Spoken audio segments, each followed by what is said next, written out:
अगस्त महीने के आगाज के साथ ही रूसी ब्रिगेड ने यूक्रेन में बेहिसाब बारूदी प्रहार किया, जिसका नतीजा यह हुआ है कि बीते 10 दिनों में यूक्रेन के 15,000 से ज्यादा सैनिकों की मौत हो चुकी है। दर्जनों शहर और कस्बे तबाह हो चुके हैं। बीते 10 दिनों में जंग के विनाशक सीन को देखें। यूक्रेनी प्रेसिडेंट जेलेंस्की भी सन्न है। दावा तो यहां तक किया जा रहा है कि किसी भी वक्त जेलेंस्की रूस के सामने सरेंडर भी कर सकते हैं, मगर उससे पहले जेलेंस्की की सेना ने ज़पोरिज्जिया में बड़े हमले को अंजाम दिया। ज़पोरिज्जिया के बड़े वाटर प्लांट को धमाके से उड़ा दिया और अब आशंका न्यूक्लियर तबाही की जताई जा रही है। आखिर क्यों, आप भी देखिए।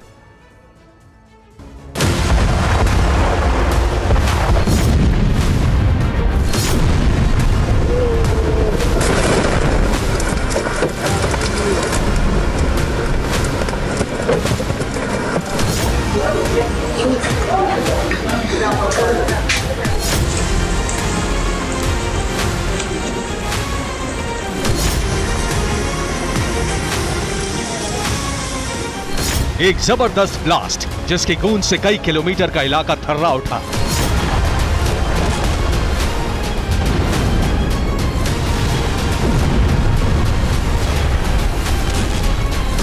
गाड़ियों के शीशे चकनाचूर हो गए।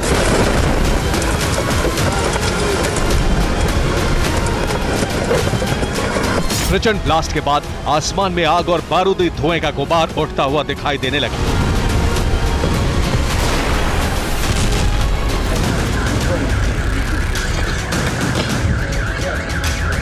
और जानते हैं इस आसमानी अटैक को किसने अंजाम दिया? जेलेंस्की की ब्रिगेड ने।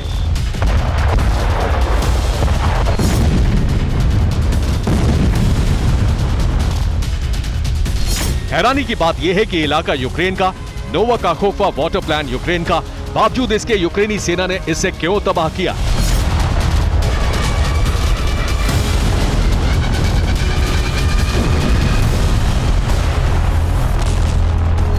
क्यों विनाशक बमों से इस प्लांट को नेस्तनाबूद किया? तो इसकी वजह है रूस।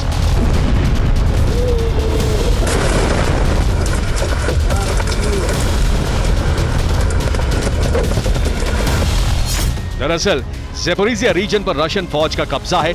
इस इलाके में रूसी डिफेंस ने सैन्य अड्डे बना रखे हैं। ज़पोरिज्जिया का पावर प्लांट भी रूस के कब्जे में है। नोवा प्लांट से ज़पोरिज्जिया को पानी सप्लाई होता है।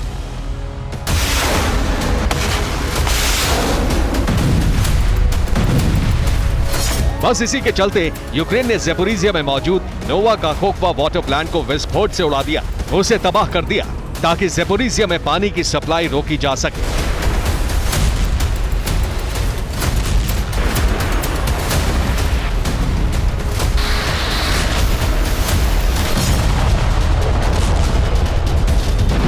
आपको बता दें कि इसी साल जून महीने में रूसी डिफेंस ने खेरसोन रीजन में एक डैम को मिसाइल अटैक में उड़ाया था।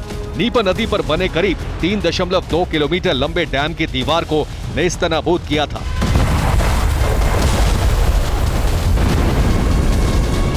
वो काखोवा डैम ही था जिसे रूस ने टारगेट किया और बांध टूटने के साथ ही खेरसोन से ज़पोरिज्जिया तक बाढ़ के हालात बन गए थे।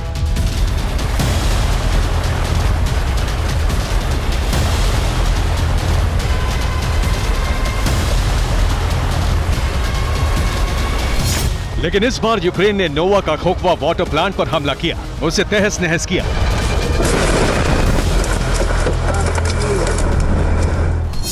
दावा तो यहां तक किया जा रहा है कि यूक्रेनी प्रेसिडेंट जेलेंस्की ने 24 घंटे पहले ज़पोरिज्जिया न्यूक्लियर प्लांट को लेकर हाई लेवल मीटिंग की थी। इस बैठक में यूक्रेन आर्म्ड फोर्सेस के टॉप कमांडर शामिल हुए थे। मीटिंग में ज़पोरिज्जिया न्यूक प्लांट पर अटैक का ब्लूप्रिंट बनाया गया।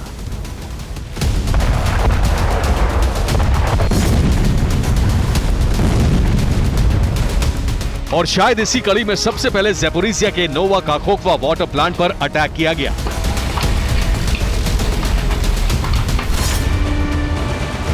लेकिन इस हमले के बाद प्रेसिडेंट पुतिन भड़क गए और बीती रात यूक्रेन के कोने कोने में भीषण तबाही मचा दी।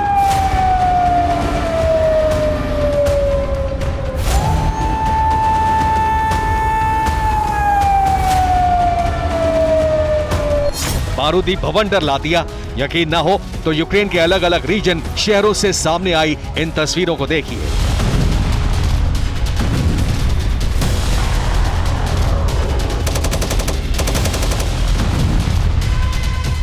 रूसी सेना ने अपने विनाशकों से यूक्रेन को तहस नहस कर दिया। वॉर की सबसे विध्वंसक रात के मंजर को देखकर हर कोई सन्न रह गया। इतना ही नहीं, रूसी फौज ने कीव, सुमी, जाइटोमीर, वेनेत्सा, चेरनिहिव और पोल्टावा समेत ज़ेपोरिज़िया में भी भीषण बमबारी की। ताबड़तोड़ अंदाज में मिसाइलें दागी।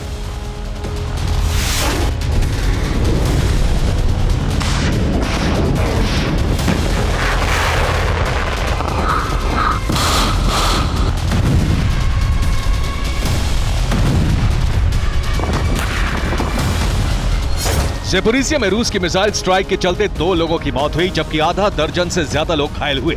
लेकिन ये तो बेहद मामूली आंकड़े हैं।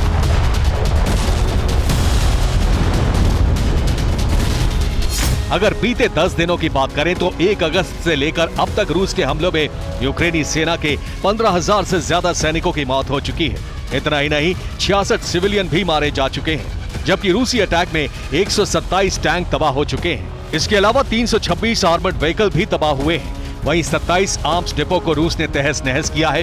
करीब 173 बड़ी प्रशासनिक इमारतें भी ध्वस्त हुई हैं। इसके अलावा यूक्रेन के 37 गांव जमींदोज हो चुके हैं। यूक्रेन के 22 शहर भी पूरी तरह तबाह हो चुके हैं।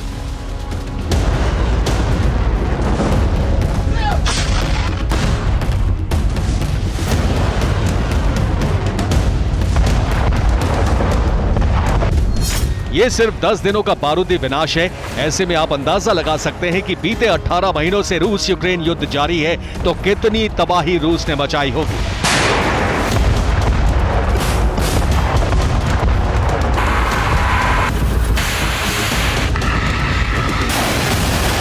दावा तो यह भी किया जा रहा है कि बीते 10 दिनों में रूस ने यूक्रेन पर किंजल और क्लस्टर बम से हमले किए हैं। लेकिन अभी तो वॉर जोन में पुतिन की स्ट्रैटेजिक मिसाइलों का कहर बारूदी ट्रेलर बाकी है।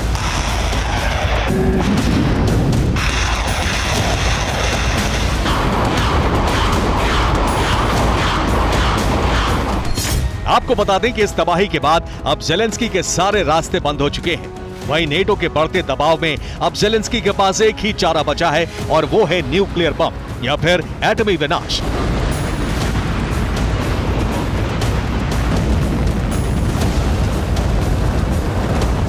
ऐसे में आशंका जताई जा रही है कि जंग में यूक्रेन के वजूद को बचाने के लिए यूक्रेनी प्रेसिडेंट ज़ेलेंस्की ज़ेपोरिज़िया की बलि दे सकते हैं। ज़ेपोरिज़िया के प्लांट को उड़ाकर यूक्रेन से लेकर रूस तक तबाही मचा सकते हैं।